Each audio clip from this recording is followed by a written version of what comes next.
చక్షుర్దద్యాన్మనో దద్యాత్ వాచం దద్యాత్ సుభాషితం ఉత్థాయ చాసనం దద్యాత్ ఉత్థాయ చాసనం దద్యాత్ ఏష ధర్మః సనాతనః ఏష ధర్మః సనాతనః.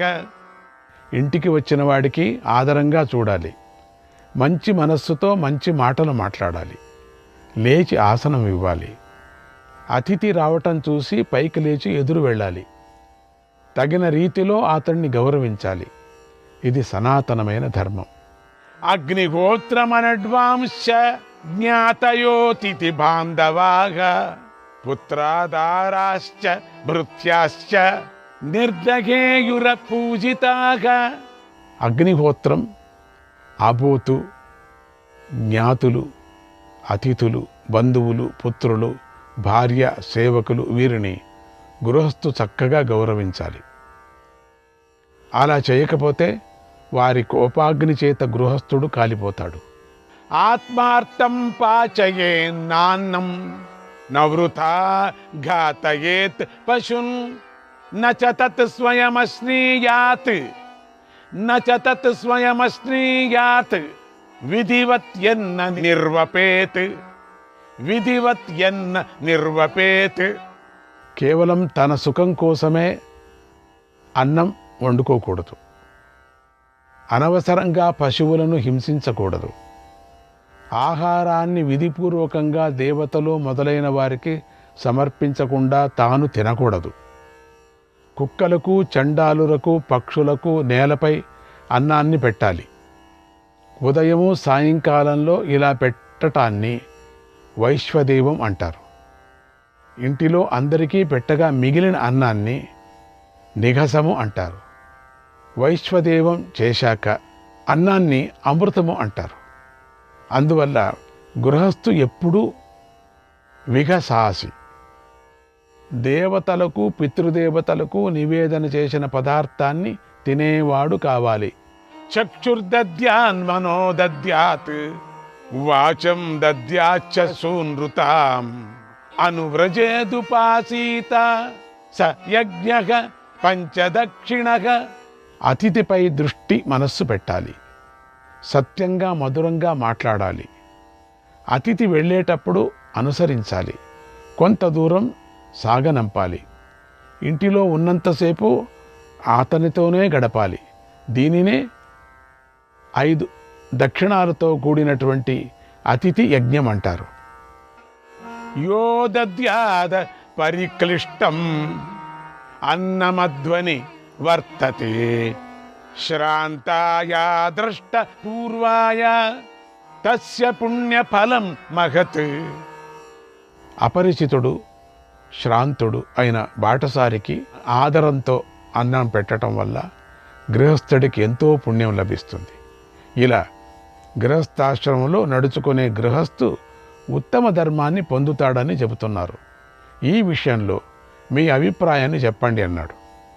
అప్పుడు శౌనకుడు ఇలా అన్నాడు, ఓ ధర్మరాజా, ఇది చాలా దుఃఖకరమైన మాట. ఈ లోకంలో పరస్పర విరుద్ధాలైనటువంటి విషయాలు కనిపిస్తున్నాయి.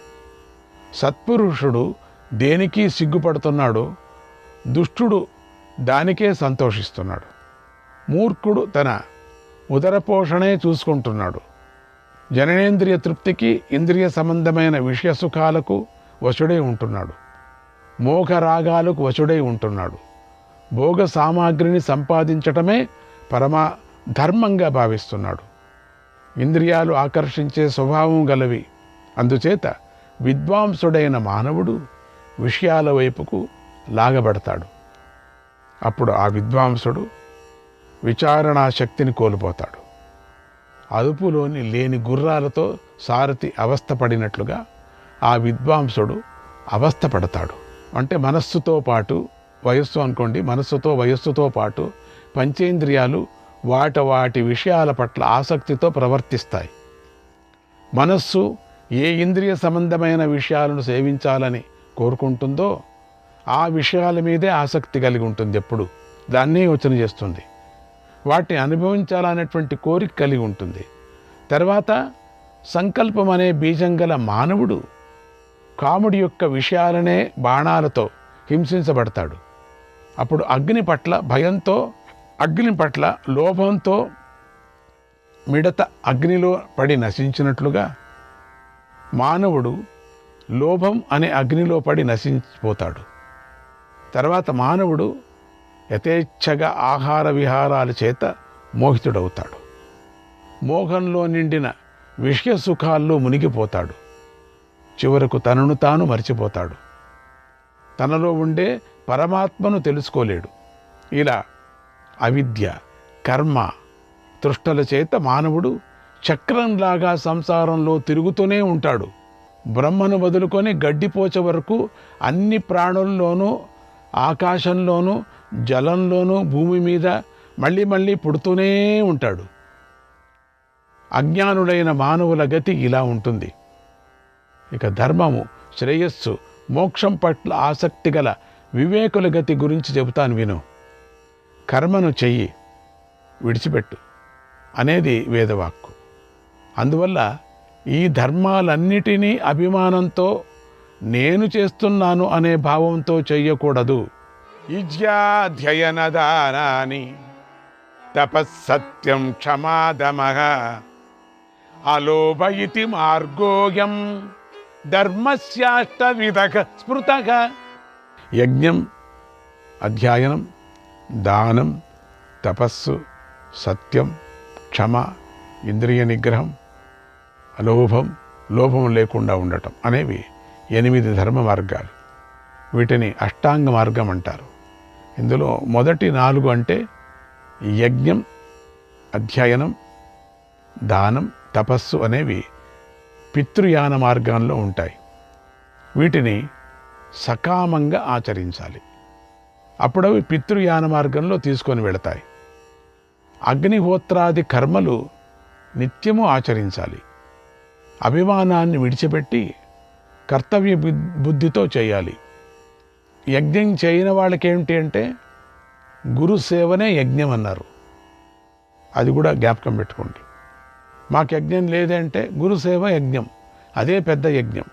మంచి మాటలాడటం, సత్యంగా ఉండటం, మంచి పలుకుతో ఉండటం, ఎవరికి హింస చేయకపోవటం, ఇవన్నీ కూడా యజ్ఞమే కదా.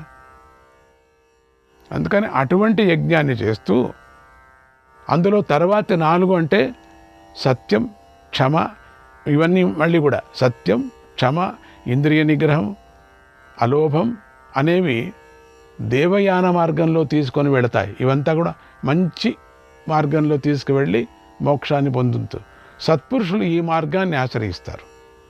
కనుక బుద్ధిమంతుడు అష్టాంగ మార్గం ద్వారా పవిత్రమైన అంతఃకరణ కలిగి వీటిని ఆచరించాలి. మానవుడు అంతర్బాహ్యేంద్రియాలను బాగా నిగ్రహించవలసిన వలన పరమ కళ్యాణ సిద్ధిని కూడా పొందుతాడు. అటువంటి నిగ్రహించటం వలన అహింస మొదలైన వ్రతాలను ఆచరించటం వలన పొందుతాడు కూడా. గురువును సేవించటం వలన పొందుతాడు. ఇవే యోగ సాధనను తగిన ఆహారాన్ని తీసుకోవటం వల్ల కూడా, వేదాధ్యయనం బాగా చేయటం వల్ల పొందుతాడు. ఆహారాన్ని మితంగా తీసుకోవటమే వేదాధ్యయనం అన్నారు. ఇక్కడ ఎంత బాగుంది చూసారా, సులభంగా చేశారు మనకు. సంపూర్ణ కర్మ సన్యాసం వల్ల, మనోవృత్తులను సంపూర్ణంగా నిగ్రహించటం వల్ల పొందుతాడు. సంసారాన్ని జయించాలనే కోరిక గల మానవులు రాగద్వేషాలను విడిచిపెట్టి ఇలా కర్మలను ఆచరిస్తారు.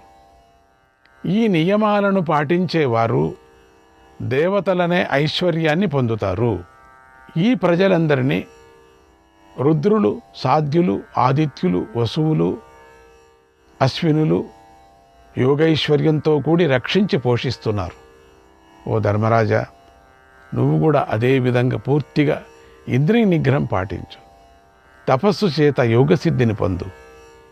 యజ్ఞాలు, యుద్ధాలు మొదలైన కర్మలు చేయటం వల్ల పితృదేవతల అనుగ్రహం కలుగుతుంది. వీటిని నువ్వు ఇప్పటికే ఆచరించావు. ఇక తపస్సు ద్వారా యోగసిద్ధిని సాధించు.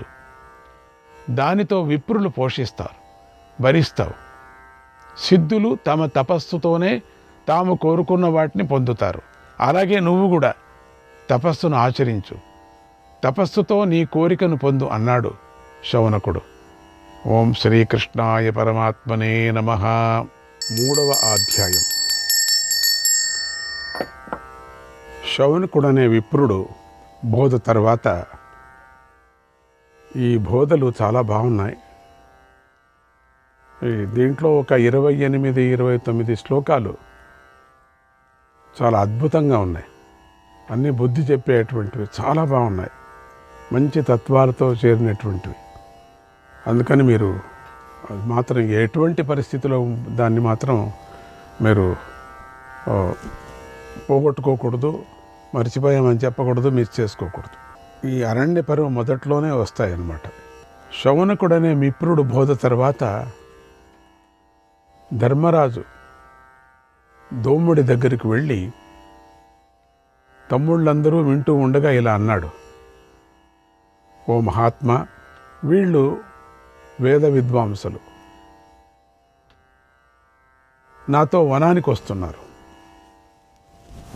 నేను వీరిని పోషించలేను, అందుచేత ఎంతో దుఃఖిస్తున్నాను, నాకెంతో బాధగా ఉంది. అలాగని నేను వీరిని విడిచిపెట్టలేను. వీరిని పోషించే శక్తి నాకు లేదు, మరి వీరిని విడవలేను, వీరి కడుపు నింపలేను. ఈ పరిస్థితిలో నేను ఏం చేయాలి చెప్పు అని అడిగాడు. నాకేమీ తోచటం లేదు, వెళ్ళిపోమని బలవంతా చేయలేకపోతున్నా, ఎంత చెప్పినా వెళ్ళటం లేదు వీళ్ళు. పోను నా దగ్గర ఏమీ లేదు పెట్టడానికి. ఇక అంతే, దుంపలు అవి ఇవి, అప్పుడే దుంపలు అనేది కనిపెట్టింది కూడా అని చెప్తారు. అప్పుడు ధర్మాత్మలతో శ్రేష్ఠుడైన దౌమ్య మహర్షి ఒక్క ముహూర్త కాలంలో ధర్మ ప్రకారంగా ఒక ఉపాయాన్ని ఆలోచించాడు. ధర్మరాజుతో ఇలా అన్నాడు. పూర్వం సృష్టి చేయబడిన ప్రాణులన్నీ ఆకలితో బాధపడుతూ ఉన్నాయి. అప్పుడు సూర్య భగవానుడు వాటి మీద తండ్రిలాగా దయతలిచాడు. ఉత్తరాయణంలో ప్రయాణం చేసి తన కిరణాలతో భూమి యందు గల నీరును స్వీకరించాడు. మళ్ళీ దక్షిణాయనంలో ఆ నీటిని భూమిపైన వర్షించాడు. తర్వాత ఓషధీపతి అయినటువంటి చంద్రుడు అంతరిక్షంలో మేఘరూపంలో ఉన్న సూర్యుడి తేజస్సును స్వీకరించాడు. నీటితో ఔషధులను ఉత్పత్తి చేశాడు. చంద్రకిరణాల చేత అభిషేకింపబడిన సూర్యుడు బీజస్థితిని పొంది 6 రసాలతో కలిసి ఉంటే పవిత్రమైన ఔషధులు పుడతాయి. అవే భూమిపై ప్రాణులకు ఆహారం అవుతాయి. ఏవం భానుమయం హ్యన్నం భూతానాం ప్రాణధారణం పితైష సర్వభూతానాం తస్మాతం శరణం వ్రజ. ఇలా సమస్త ప్రాణులను రక్షించే అన్నం సూర్యరూపం ఉంది. ఆ సూర్యుడే సర్వ ప్రాణులకు తండ్రి వంటివాడు, రక్షకుడై ఉన్నాడు. అందువల్ల ఆ సూర్యుడిని శరణు వేడు. జన్మతోనూ కర్మతోనూ శుద్ధులై మహాత్ములైన రాజులు తపస్సు చేసి ప్రజలందరినీ కష్టాల నుండి గట్టెక్కించారు. పూర్వము పృథువు, నకుషుడు, భీముడు, ఇతడు వేరే వాడు, భీముడు అనుకోకండి. భీముడి పేరు చాలా వస్తాయి మహాభారతంలో. భీమి మహారాజు, కార్తవీర్యుడు మొదలైన రాజులు తపస్సు చేశారు, యోగాగ్ని ఆశ్రయించారు. ప్రజలను ఆపదల నుండి, అంటే యోగాన్ని యోగాగ్నిని ఆశ్రయించారు. ప్రజలను ఆపదల నుండి ఉద్ధరించారు. రెండూ చేశారు వాళ్ళు, యోగము యోగాగ్ని. కనుక ఓ ధర్మాత్ముడా, నువ్వు కూడా ధర్మానుసారంగా తపస్సు చేసి తపస్సు చేస్తే యోగా అగ్ని గద పుడుతుంది. ఈ విప్రులను పోషించు అన్నాడు. ఈ సందర్భంలో జనమేజయుడికి సూర్యభగవానుని ధర్మరాజు ఎలా ఆరాధించాడో తెలుసుకోవాలనిపించింది. వైశంపాయన మహర్షిని, ఓ మహర్షి, ధర్మరాజు సూర్యుడిని ఎలా ఆరాధించాడు, ఈ విషయం చెప్పు అని అడిగాడు. అప్పుడు వైశంపాయనుడు ఇలా చెప్పాడు. పవిత్రుడవై ఈ కథను విను, ఓర్పుతో విను. పూర్తిగా చెప్తాను. పూర్వము దౌమ్య మహర్షి ధర్మరాజుకు సూర్యభగవానుడి 108 నామాలను చెప్పాడు. వాటిని విను. దీన్ని చాలా చక్కగా వినండి. సూర్యుడు, ఆర్యముడు, భగుడు, త్వష్ట, పూషుడు, అర్కుడు, సవిత, రవి, గభస్తిమంతుడు, అజుడు, కాలుడు, మృత్యువు, ధాత, ప్రభాకరుడు, పృథివి, ఆపస్సు, తేజస్సు, ఖం, వాయువు, పరాయణుడు, సోముడు, బృహస్పతి, శుక్రుడు, బుధుడు, అంగారకుడు, ఇంద్రుడు, వివస్వంతుడు, దీప్తాంశుడు, శుచి, శౌరి, శనైశ్చరుడు, బ్రహ్మ, విష్ణువు, రుద్రుడు, స్కందుడు, వరుణుడు, యముడు, వైద్యుతుడు, జఠరుడు, ఇందనుడు, ఐందనుడు, తేజసాపతి, ధర్మధ్వజుడు,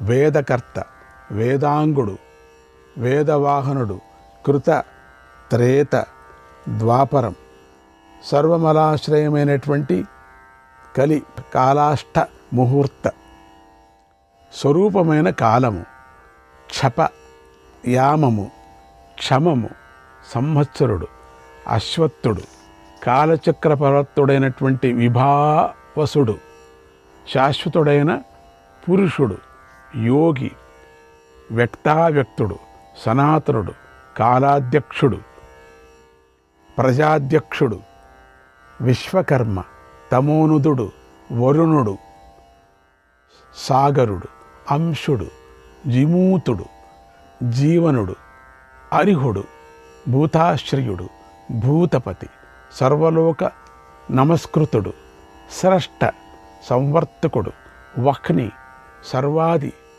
అలోలుపుడు, అనంతుడు, కపిలుడు, భానుడు, కామదుడు, సర్వతోముఖుడు, జయుడు, విశాలుడు, వరదుడు, సర్వధాతు, నిషేచితుడు, మనస్సుపర్ణుడు, భూతాది, శీఘ్రగుడు, ప్రాణధారుడు, ధన్వంతరి, ధూమకేతుడు, ఆదిదేవుడు, ఆదిసుతుడు, ఆదిత్య, ద్వాదశాత్ముడు, అదితిసుతుడు అంటే అదితిసుతుడు అంటే ఆదిత్య, ద్వాదశాత్ముడు, అరవిందాక్షుడు, పిత, మాత, పితామహుడు, స్వర్గద్వార, ప్రజాద్వార రూపుడు, మోక్షద్వార రూపమైన త్రివిష్ణుపుడు, దేహకర్త, ప్రశాంతాత్మ, విశ్వకర్త, విశ్వతోముఖుడు, చరాచరాత్ముడు, సూక్ష్మాత్ముడు, మైత్రేయుడు, కరుణాన్వితుడు.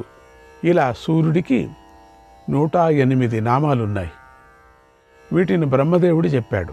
ఈ నామాలను జపించిన తర్వాత తను మేలు కోసం దేవతలు, పితృదేవతలు, యక్షగణాల చేత సేవించబడే అసురులు, నిశాచరులు, సిద్ధుల చేత నమస్కరించబడే శ్రేష్టమైన బంగారు రంగు గలవాడు అగ్నికాంతులు కలిగిన సూర్యునికి నమస్కరిస్తున్నాను అని నమస్కరించాలి.